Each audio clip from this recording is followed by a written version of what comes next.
Swayam Prabha. Digital India. Educated India.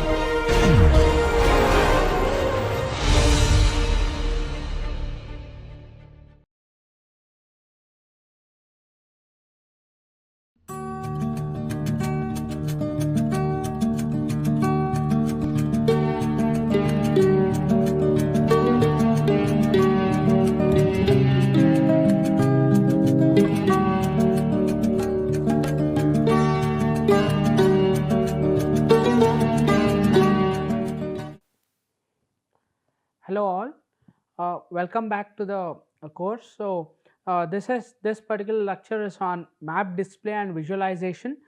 This is in terms of how do we actually look at the maps, what are the ways that we have to use certain visualization techniques. When I say visualization techniques, these are the symbols that we use in the maps.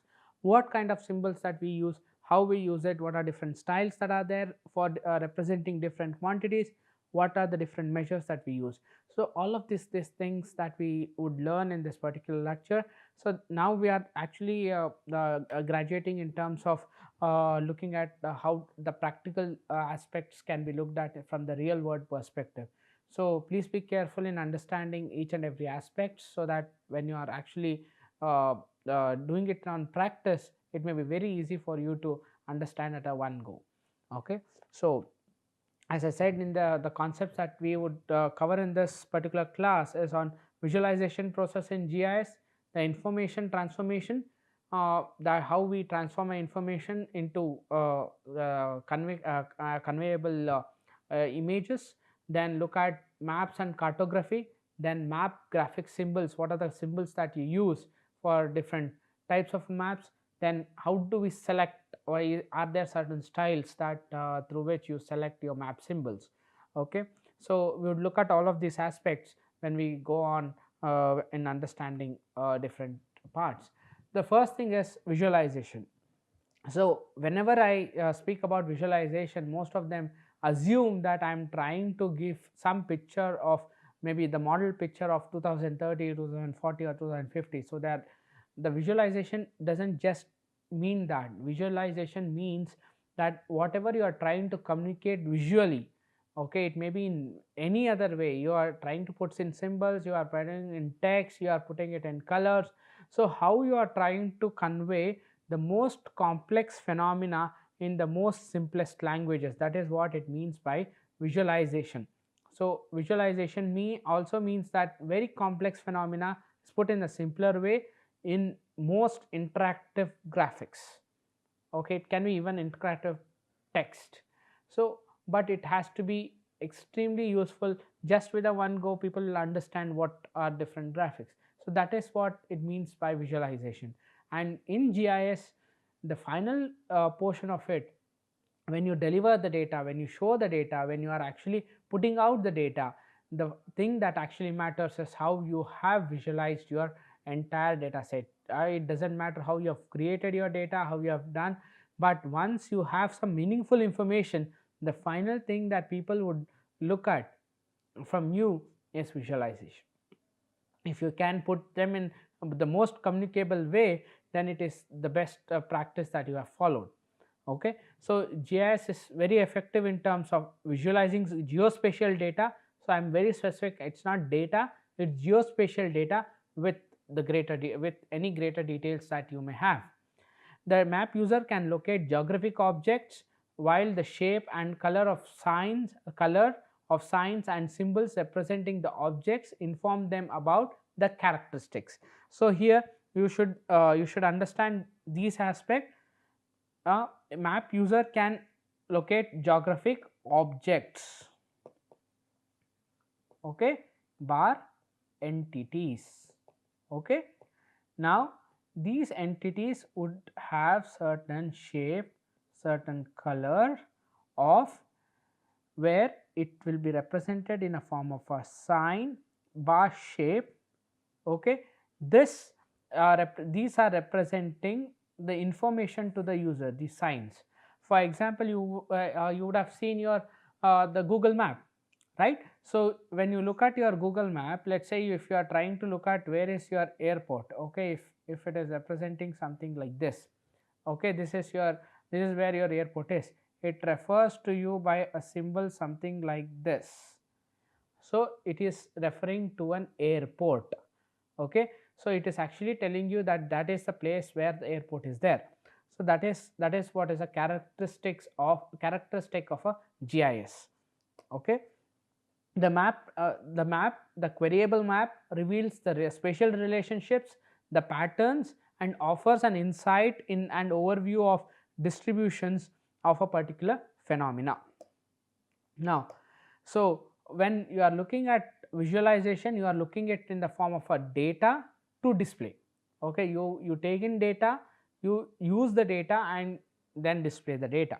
Okay, when you are normally visualizing any of the geographical data, it is very important that you should understand there are series of fundamentally different types of data. Okay, it is not that only one data that you use. As I said, you can have a raster data. For example, whatever I have given here, you have a two sets of raster data here. This is a land use data, and this is a slope data that you have, and this is a hill shade map that you have. But this is the map that has contains the number of polygons and points. There is again a raster map here, and there is again a raster map. So it is a collection of fundamentally different kinds of maps that are put together, that has to be handled in a different way. The relationship that handles here is very different. The way that you handle the land use map is very different from the way you handle your slope map, or where you handle your hill shade map or the vector map. Each has a specific way of handling it. If you are trying to handle it everything with the same function, then probably the error will again creep in. Okay, when geographical data is actually represented by the point line and polygons, also there is also a raster. That's what I mean in terms of geographical data in maps. Okay, now when we look at the visualization process, as I had previously said, it is how you want to present your data. Okay, it may be in terms of symbols, it may be in terms of colors, it may be in terms of the way maybe certain processes are or the phenomena occurs. Okay, it is, you have to look at what is the motive of or the intent of your application. Okay, not every application you use the same color set, same way of representation. What is the motive of that particular application? The first thing you have to analyze that first, then select what kind of symbols you need. So if you understand the motive, the aim, the intent, or the goal of that particular map that you are generating, see, let's say that I have 100 or 150 data sets. It doesn't mean that I create 150 maps and just put it in front of you, showing that I have created all of these maps. But what is the use of these maps? The intent of any application is applicable only when you have certain useful maps. Now, if I am trying to look at how the urbanization process has happened in Kolkata, why do I have to show every map that is from the drainage network to your rainfall to your urban data to your vegetative features, etc. Instead, if I can represent how the change of the urban areas happened from 90s to 2000s to 2010 on till 2019, that is favorable enough for anyone to understand how the urban growth has happened. That is exactly what I mean. You have to understand the motive, aim, intent, and the goal of a map. Why are you preparing that particular map? Then what data is available for the composition of a map? What kind of data that is there for composition in a map? So that you have to understand whether the data that you are using is extremely useful to compose a map or not. Okay, then what resources are available in terms of both time and equipment? Okay, so this may not be a real challenge in today's scenario, especially where you have high computing capability. But where there are no high computing capability, especially in rural parts, then it may this may pose a serious issue. How well does map communicate to your audience? So I have to give some message to my audience, who are actually the consumers of the map that I have actually created. Okay, so to convey every detail of that particular map, I have to put it in a proper shape. If I am representing a street, I have to represent in a better way. If I am representing a house, I am representing it in a way that it is more communicable, maybe a house symbol. As I said, if I am representing an airport, then an airport symbol should be there. So the way that I want to communicate, so if such symbols are there, it is easier for every audience to understand. If I am trying to look at the academic audience who understands every aspect of this particular maybe the research aspect, so I don't need to put them in every aspect. So I don't need to communicate to them as what is airport, what is house, but I need to communicate to them on what is the output of whatever I have done over for as far as urbanization is concerned. So that is where the intent and what is required for audience will meet in two different contexts. Okay, then who will read your map, who will use your map? So that is another very interesting thing. If you have to first think who will actually consume or use your map for any purpose and for what applications. So in such cases only you will be able to look at the map intent. Then where will be the map be used, whether the map is used for certain purposes, certain issues, or certain looking at certain phenomena, or you for some just for a visualization purpose. So based on that you will look at what kind of visualization you need. So all of these has to be thought about when you are visualizing it. Don't just put, so you have some tool to visualize it, just put some values, some colors, some text and leave it. So but please look at all of these aspects, then only you will be able to visualize your GIS data properly. Extremely well represented GIS data gives you a lot of information. Also the audience would like it because it would give the depth of knowledge in terms of what they are looking at. Okay, so if I go back to my the first session, so I spoke about the information transformation, that is from the real world to the map image or to the end user. We started with the real world. We looked at the geographic environment where you have the real world associated with the environmental data. Then you have a geospatial data, that is spatial data along with the data model. So once you have captured the entire data model and you have worked on it, you have done the editing and any other analysis using certain tools and science, then you create a map. Okay, the map is then presented to the end user as a map image. Now I have transformed this entire process in a bit different way so that you understand. Now since we are graduating towards how we actually represent a map, a real word in terms of the data model, I am trying to graduate the entire aspects that what we have thought into an image resource that can be used by the end user. So we looked at data capture and models, we looked at data collection and processing.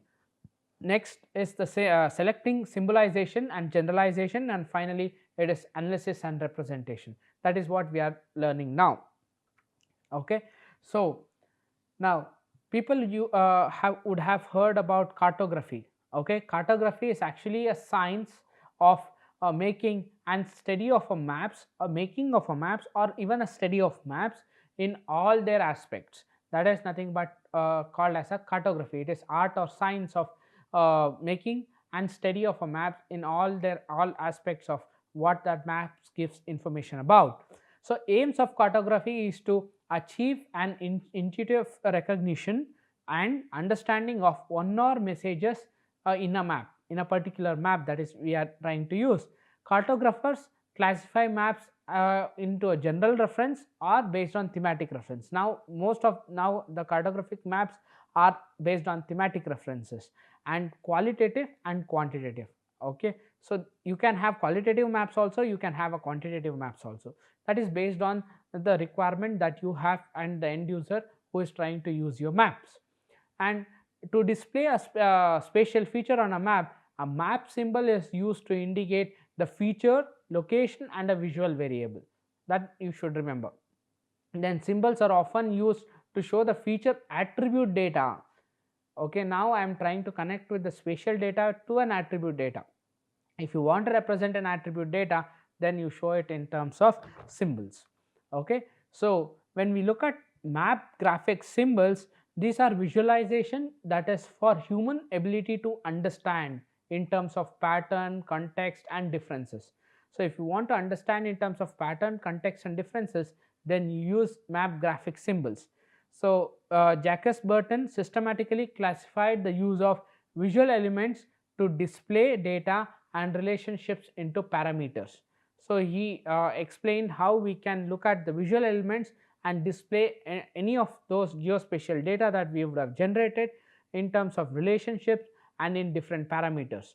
He basically took it into 6 parameters. The basic parameters that he looked at is size, shape, color, color hue, color value, color saturation. Hue, intensity, saturation. This is basically the way you look at your information in your data. So size, shape, color hue, color value, color saturation and orientation. So these are the 6 different parameters that he classified where you can use your map graphic symbols for effective representation. So this is mainly used to symbolize geographic phenomena of points, lines and polygons. 6 variables, they differ in their application and can illustrate quantitative or qualitative characteristics in terms of representation. Okay. So when we look at map graphic symbols, for example, if you have a size, so it can be something like this, it can be something like this.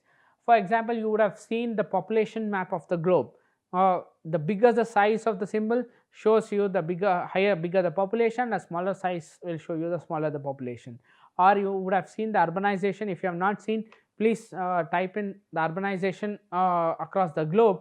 You will see very good graphics in terms of how which area has the huge urban growth, which is having the least urban growth. The graphics will give you an estimation of where the urban growth is happening and where it is not happening. That this is in terms of points, this is in terms of lines, and as far as areas is concerned, it is how it is actually normally not recommended. When you look at shape, it is appearance or form of a symbol. Okay, for example, these are different symbols used for different purposes. I gave an example of usage of airport symbol, usage of road symbol. So these are some examples. We normally use shapes in terms of representation of points and not for lines and polygons. When you look at color hue, these are dominant wavelength of light in the visible selection of electromagnetic spectrum. So for different processes we use different colors. Maybe if we are looking at danger, we use a red, green. Red, blue, green is the common color palette that is normally used. For example, if you want to indicate danger versus not dangerous, so you can look at these symbols, and these are for the similarly lines also can be represented, and even the areas or the polygons. So you have color values which are light or dark variations of the single hue. Okay, maybe the density is less, the density is more. Population density which is more versus population density that is less. More means it is darker, less means it is lighter. So similarly it can be applied for both lines and polygon, but normally very well used in terms of points. Color saturation, where intensity which or purity of a single hue. Okay, so this is what is for color saturation. It can be used for all the 3 phenomena or all the 3 vector point, line and polygon. And orientation, so these also are quite important in terms, for example, if you are looking at the water flow, if you are looking at the slope aspect, the ratio, etc. So you need to look at the directions or angle of rotation of for the entire map. So that to represent that, you use something called as orientation. That is very good in representation of a point, but it is not recommended in representation of a line, whereas in areas it is very well established ways of looking at this particular symbol, graphic symbol. So this graphic symbol, I'll go on with every symbol. The map graphic symbol for size. So this if you see on your right hand side, you see a graphic symbol that is actually representing the graduated population. For example, this symbol is representing the population for every ward. These black lines are representing ward. If you are I can just zoom in so that every one of you have a look at this particular map. When you look at this particular map, see these black lines that you see here are nothing but your ward sections, and these big circles represent higher population, small circle represents the lower population. This is a population data of 1991. You can see that central area of Bangalore has very high population when compared to these regions which have very less populations. So this is how we represent uh, uh, symbols in terms of size. Okay, so for this is basically very good for human perception, and when you look at size, it is logically matched to the ratio level. It is not used for any other purposes, but it is logically matched using a ratio. Map readers often have a trouble accurately estimating the data values because it gives more of a qualitative data. It doesn't give you a quantitative data. Quantitative data is in the form of a range. So the it is more of qualitative data on or a range data that is represented here in the form of symbol size. Okay, there is map graphic symbols that are also represented as a shape. So varying geometrical shapes are best suited for indicating qualitative differences in the images. So shapes convey no overall impressions but may be used to convey details. Okay, I explained you a good example of airport. Here for example, this is an example of airport in a Google map. Okay, if this is the airport and it is showing a symbol here, which is shape here, which is actually representing a flight or an aeroplane, or in a form of a point. So now that is the shape which is representing the most of the airports across the world. Okay, so that is the best way of informing anyone who is looking at the map. Symbol shape exists along a mimetic abstract continuum. Mimetic symbols appear to be mimic the feature they represent. For example, you may have looked at Google Maps. If you want to look at represented a restaurant, it represents in a form of you have a fork, you have a spoon, and you have a plate. So similarly, for every if you look at the hotels with lodging facility, you have a bed, you have a pillow. So these are the symbols which actually mimic the real phenomena. Okay, that is where the map symbol is extremely useful for even for shapes. So that I explained about the airport here. So there is color hue. Color is divided into concept of hue, intensity and saturation. So colors are often coded to scales and used to indicate quantitative properties such as population density. Normally urban density, population density, or rainfall intensity, all of these are represented in colors which are often coded using hue, intensity and saturation. The use of color also helps in exploitation of common association. Okay, so that is the very important aspect, distinguishing aspect when you are using hue, intensity and saturation in terms of color. Color coding can be done using a hex system or an RGB system. Normally it is done in an RGB system. Okay, somewhere because most of us understand RGB system, and so it is easier to interpret. It is normally done in RGB system, but you can always use an hex system, so that if someone is more convenient using that, you can use a hex system. Then you have color value that is based on density, that is variation in density is used mainly to illustrate ranked qualitative data. Please be careful here, it is only ranked data. We don't use just a qualitative data in terms of when you are looking at a color value in terms of density. Lightness and gray values are best suited for areas. Okay, gray levels must be divided into not more than 10 sections, lest neighboring sections will be mistaken for each other. So normally these are qualitative data which are ranked, which have very less sections, are used in terms of color value or density value. The higher the density gives a higher value, lower the density gives a lower value. So it is only with very less number of different sections, and maximum that people think that cartographers have till used as most probably 10 sections and not more than that. The maximum number of different objects that can be observed by sight alone without connecting to brain is only 4. So when you have 10 sections, yes, you have to connect to brain at least twice. Okay, so if you are trying to look at this kind of classification, then it is better to use either 4 or 5 kind of minimal classification in terms of density. Okay, that is about density. Then you have orientation. So this many a times people would have used in terms of a regular usage. So the differences in orientation refer to different points or line patterns that are best suited to illustrate quantitative differences. If you have seen some of those Google Maps, which actually shows you the flyover versus your lower junction road, so or the city road, you can see that there is certain elevation difference in terms of representation of a your data towards the flyover. It is actually given a different direction, so that you understand that you have to have a slight right or a slight left and move up.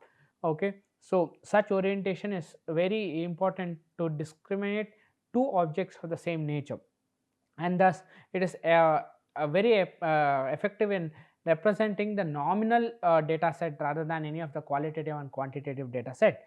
So orientation is less suitable for any quantitative information, as it generally lacks inherent order. They don't follow any order, nor is any single direction emphasized over the other. We don't have emphasis, but it is just the representation that actually matters. That is why you need orientation kind of symbols.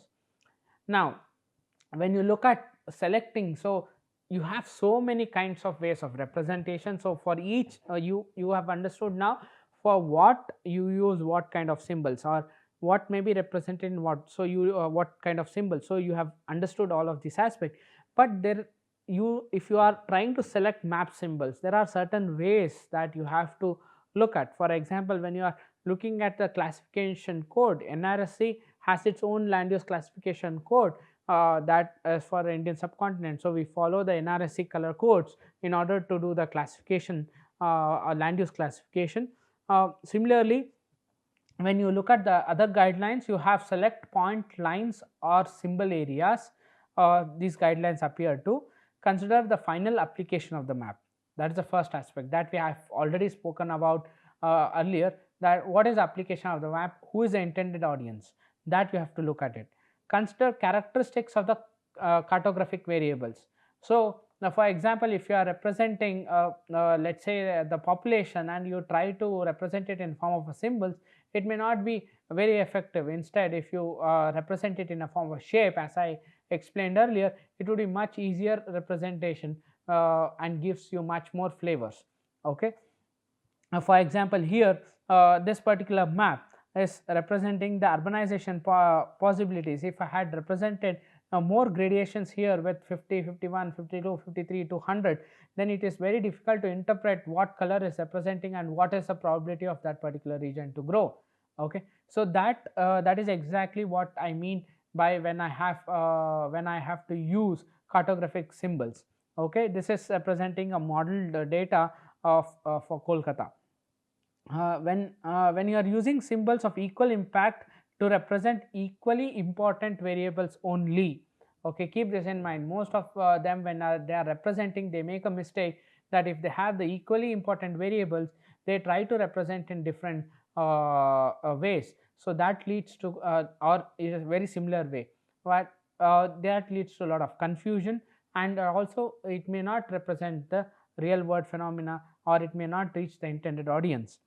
Use related symbols for related phenomena only. Don't pick up symbols as you like. If you like certain set of symbols, don't use it. Okay, but it is for the real world phenomena that you are representing, use only those symbols. It will be more effective. Consider visual phenomena, symmetrical symbols, for example, for roads, for railways, for airports, etc. Heat tradition.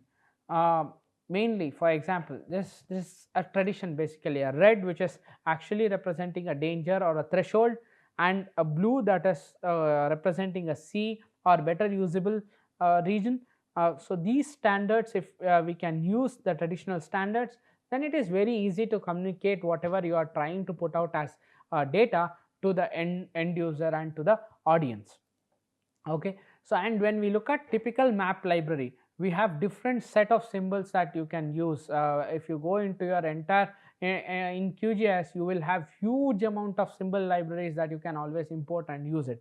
For example, this is an ISRI style line developed by ISRI, which is representing different symbols. For example, this is your symbols for your line, where it is representing different quality and quantity of representation. Here is representing a polygon with different styles.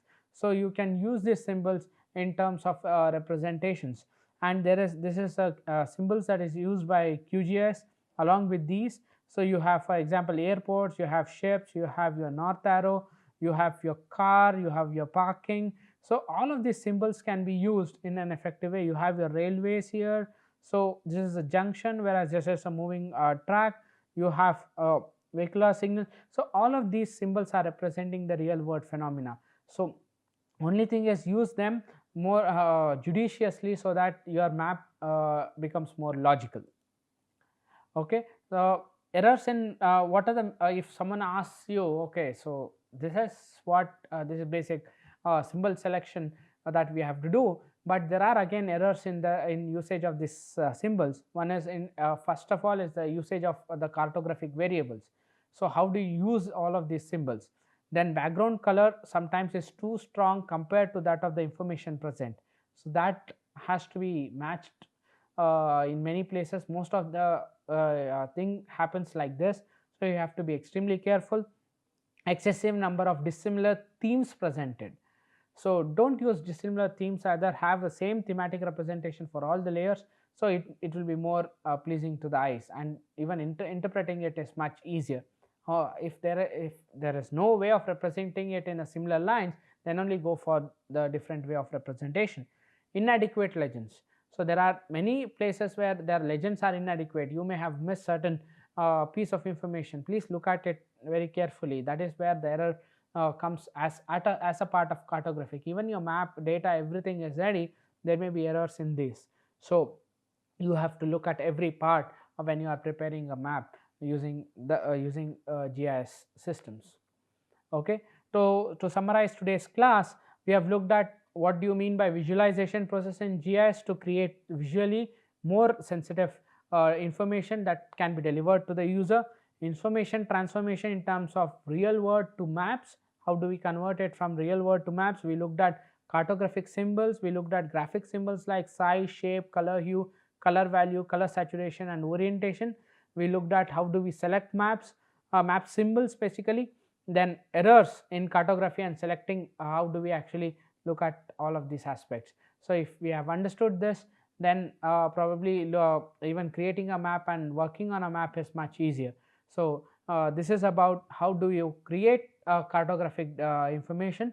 Probably in the next week we will look at what do you mean by geographic positioning system. How do we use a geographic positioning, what is the theory behind geographic positioning. I would not go into the signal theory and how it works, what are the different methods of capturing it, but I would give you a brief idea about what do you mean by a geographic positioning system. So once I've that would be the first 3 or 4 lectures, and the last 1 or 2 lectures I would in the next week I would look at the QGIS software. I would give you an introduction to QGIS. Here I and my TAs together will give you an introduction to what do you mean by how what is a QGIS, how it was born, how it has evolved over a period of time, what are the tools available, and how you can utilize it, where you can download, etc. All of these aspects we will look at in the next set of classes in the next module. Thank you very much. Till then, have a nice time.